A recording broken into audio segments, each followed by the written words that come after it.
Kaleshwaram project అవినీతిపై కేంద్ర దర్యాప్తు సంస్థ సిబిఐకి అప్పగించడాన్ని నిరసిస్తూ మంచిర్యాల జిల్లా కేంద్రంలోని ఐబీ చౌరస్తాలోని అంబేద్కర్ విగ్రహం ముందు బీఆర్ఎస్ పార్టీ ఆధ్వర్యంలో ధర్నా నిర్వహించారు. ఈ సందర్భంగా బీఆర్ఎస్ పార్టీ నాయకులు మాట్లాడుతూ కేసీఆర్ కు ఎక్కడ మంచి పేరు వస్తుందన్న దురుద్దేశంతోనే కేసీఆర్ కేసులకు భయపడే వ్యక్తి కాదని, తెలంగాణ ఉద్యమంలో ఎన్నో కేసులు నమోదైన ప్రత్యేక తెలంగాణ సాధించారని గుర్తు చేసుకున్నారు.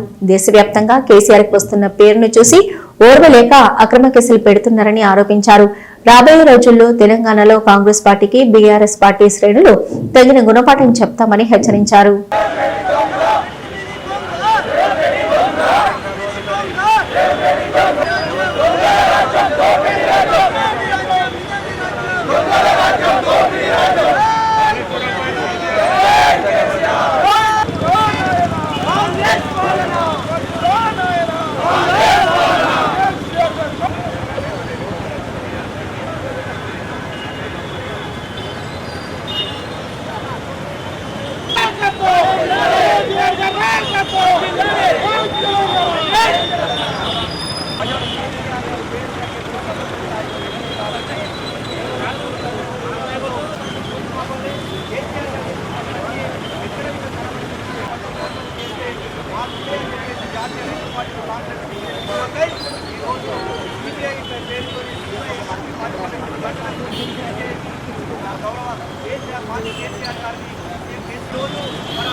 కానీ కేవలం గౌరవ కేసీఆర్ గారు తెలంగాణ రాష్ట్ర పార్టీ స్థాపించి నిరంతరం ఉద్యమం చేసి ఎక్కడ కూడా కాంప్లికేటెడ్ లేకుండా, హింస లేకుండా తెలంగాణ సాధించినటువంటి వ్యక్తి గౌరవ కేసీఆర్ గారిని టార్గెట్ చేస్తూ ఏదైతే గౌరవ కేసీఆర్ గారు 10 సంవత్సరాల పరిపాలనలో అద్భుతమైన కాళేశ్వరం ప్రాజెక్టు నిర్మించి ఈ దేశానికే కాకుండా ప్రపంచ స్థాయిలో లిఫ్ట్ ఇరిగేషన్ ఇలా ఉండాలి అని చాటి చెప్పినటువంటి ఘనత గౌరవ కేసీఆర్ గారు ఆ రోజు ముఖ్యమంత్రి.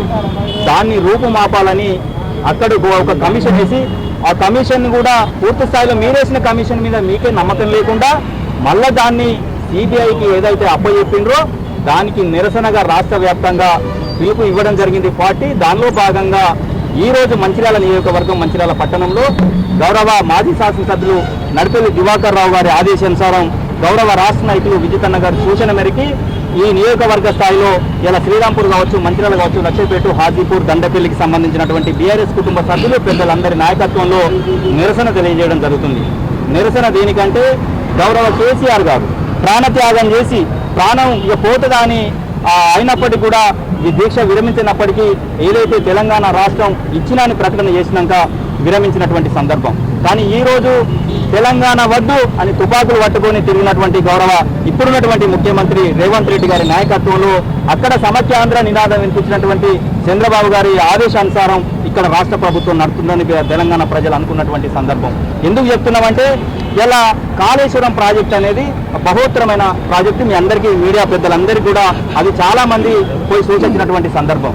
82 పిల్లర్లు 3 పిల్లర్లు చిన్న క్రాక్ ఇచ్చినాయి. ఆ క్రాక్ కూడా గతంలో చేసినటువంటి కాంట్రాక్టర్ ఎవరైతే ఉన్నారో పూర్తి స్థాయిలో మేము రూపాయలు లేకుండా దాన్ని రిపేర్ చేస్తాం, అయిపోతే అంటే మళ్ళా యాజిటీజ్ ఎలా ఉందో అలా చేసే బాధ్యత మాదని చెప్పినప్పటికీ వాళ్ళకి అప్పచెప్పకుండా గత 2 పంటలు ఎండబెట్టి 2 సంవత్సరాల నుంచి నిరంతరంగా 22 నెలల నుంచి దాన్ని బూచి చూపెట్టి కేసీఆర్ గారికి మద్దతు తెచ్చే విధంగా ఏదైతే కాంగ్రెస్ ప్రభుత్వం దానికి తోడ్పడుతున్నటువంటి బీజేపీ ప్రభుత్వం ఇద్దరు జాతీయ పార్టీలు కలిపి ఇక్కడ తెలంగాణ రాష్ట్ర సమితి, భారతీయ రాష్ట్ర సమితి ఏదైతే కేసీఆర్ గారి నాయకత్వంలో తెలంగాణ రాష్ట్రంలో ఉన్నదో ఇది ఉంటే మా పప్పులు ఉడతాయి, రేపు పొద్దుగాల నయానో భయానో 420 అంటే 420 పేర్లనే 420 ఉన్నది. 420 హామీలు ఇచ్చి 6 గ్యారంటీలు ఇచ్చి అబద్ధం చెప్పకుండా ఇవాళ అధికారంలోకి వచ్చినాం. కనీసం ఒక యూరియా పత్రాలు ఇవ్వలేని పరిస్థితుల్లో మనం ఉన్నాం. రేపు పొద్దుగాల స్థానిక సంస్థల ఎన్నికలకు పోతే డబ్బా జప్తు అవుతుంది, ఏ రెక్క చేస్తే బాగుంటుందని ఒక ముక్కుమ్మడిగా కూర్చొని ఎదురుదాడి ఏదో చేస్తే బాగుంటుంది ప్రతిపక్షాల మీద అని చెప్పేసి గౌరవ కేసీఆర్ గారిని సిబిఐకి ఇప్పిస్తే భయపడతారు అనుకుంటాను. భయపడే పద్ధతి ప్రసక్తే లేదు. ఎందుకంటే కేసీఆర్ గారు అంటే ఒక వ్యక్తి కాదు, ఒక శక్తి. తెలంగాణ సమాజం కలిపితేనే ఒక కేసీఆర్. ఆ కేసీఆర్ వెంటే తెలంగాణ సమాజం ప్రజలు ఉన్నారు, ఈ కుటుంబ సభ్యులు ఉన్నారు. కాబట్టి మరొకసారి చెప్తున్నా, మీరందరూ దయచేసి గమనించాలా, తెలంగాణ ప్రజలు గమనించాలా, రాష్ట్ర ప్రజలు, మన మంచిర్యాల ప్రజలు గమనించాలా.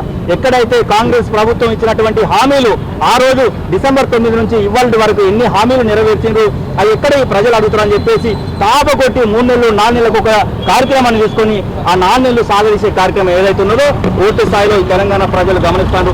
ఒక పక్క కార్ రేసింగ్ అంటారు, ఇంకో పక్క ఫోన్ ట్యాపింగ్ అంటారు, ఇంకొక పక్క హైడ్రా అంటారు, ఇవాళ కాళేశ్వరం అంటారు, లేకపోతే వ్యక్తిగతంగా తలదూర్చి దాన్నో 3 నెలలు లాగుతారు. ఇది కరెక్ట్.